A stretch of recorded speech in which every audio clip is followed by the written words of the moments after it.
நமக்கான இன்றைய பதிவுகளில் குழந்தை பேருக்கு கிடைக்கக்கூடிய ஒரு சக்தி வாய்ந்த மந்திரத்தை பற்றி தான் நமக்கான இன்றைய பதிவில் பார்க்க போகிறோம்.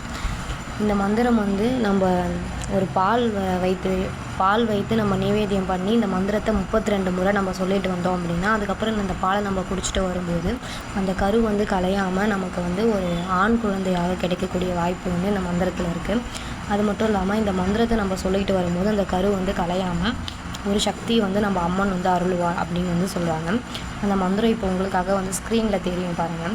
ஓம் நம சக்தி ரூபாய மமக்ருஹே புத்திரம் குரு குரு சுவாகா அப்படிங்கிற இந்த மந்திரம் திருப்பி சொல்ல பாருங்கள். ஓம் நம சக்தி ரூபாய மமக்ருஹே புத்திரம் குரு குரு சுவாகா அப்படிங்கிற இந்த மந்திரம் வளர்பிறை திதியில் நம்ம ஆரம்பிக்கணும். இந்த மந்திரத்தை ஒரு 32 முறை சொல்லலாம், இல்லை 48 முறை கூட சொல்லலாம். ஒரு 108 நாட்கள் நம்ம தொடர்ந்து சொல்லிக்கிட்டே வந்தோம் அப்படின்னா இந்த மந்திரத்துக்கு சக்தி அதிகரிக்கும்.